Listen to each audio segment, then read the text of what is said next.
really don't think it's something with the football team. I think it's what has happened with these rape allegations. And I want to challenge Coach Orgeron right now on this show to act about these rape allegations. Act now before you lose your football program. You will be made the scapegoat by this horrible athletic administration who has completely bungled every Title IX investigation that's come across their desk and totally covered for certain players. And it has nothing to do with you, Coach. You have totally backed up. There's evidence that shows that you backed up the victims.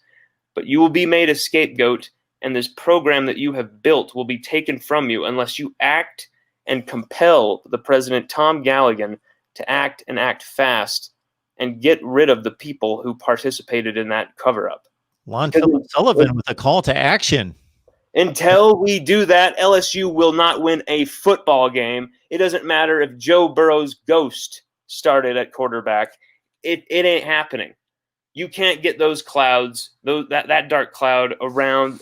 You can't get it away from that university until we know who did what, who knew when, and they're out and they're punished. Yeah, it's a messy situation. And of course, the only disclaimer I'll give somebody like an Ed Orgeron being in the position that he is trying to determine what's truth and what's not truth, and in making a stand like that. True, exactly. And I don't envy his position. I just, what I'm asking for is not to come out with bold, this happened, but I just want to see him. He doesn't, because I know he can't legally speak on certain aspects of it. I understand that. What I want to see is him to be more bolder, him to be more vocal, him to have more of an articulate thought about these issues. Same thing with the social justice thing. I just feel like he was slow to react there. It took until Ryan Clark came and educated him a bit on it, and then he was up to speed. I love this coach. He is the coach for LSU. There's so many recruits across this country who want to follow this guy, and it makes sense to. And this coach, this is a guy who's rebounded from so many trials and tribulations throughout his career, whether it's been his own mistakes or things beyond his control. He has rebounded time and time again. I expect him to rebound again tenfold. As he said the other day, that LSU will be a championship team under him once again. I firmly believe that. But to make that happen, we have to get rid of this stain upon the program, upon the university.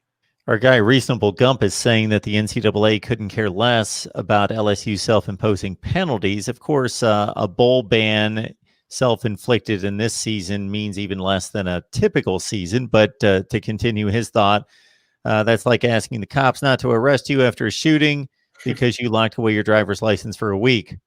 It's not going to earn much with the NCAA. I understand that. They've been after Will Wade with wiretaps and the FBI and all this crazy stuff for years, and it's never proven anything. And I don't know what they're going after, what they're looking for, but the rape allegations, the Title IX thing is a whole separate thing than the NCAA recruiting violations that they've looked into, and that's what we need to make sure to educate people on. These are two separate issues.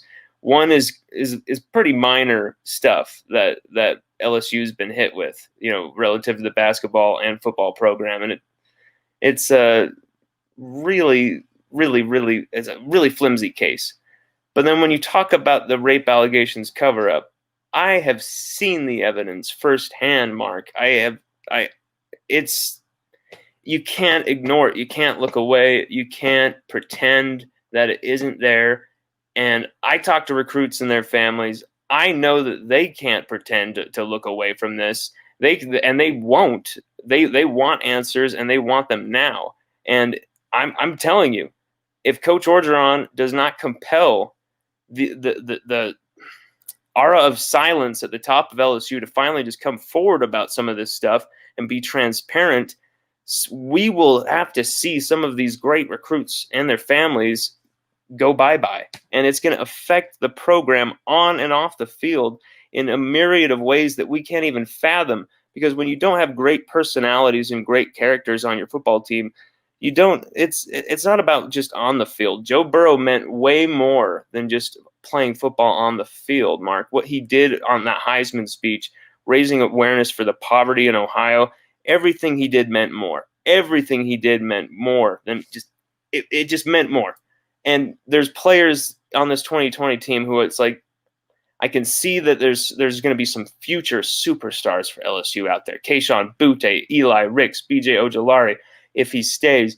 Cordell Flott, I feel like he could rebound as well somehow, some way, if he can be used in the right position for once. Derek Stingley has another year, and he's just an absolute special specimen.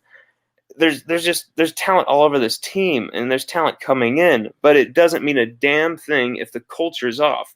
And the culture being off has nothing to do with Coach Orgeron as, just this horrible heathen running around, a horrible guy like Negan from Walking Dead wielding a baseball bat or something. This is a straight up about the rumors and the innuendo flying around because of the uncertainty with that investigation.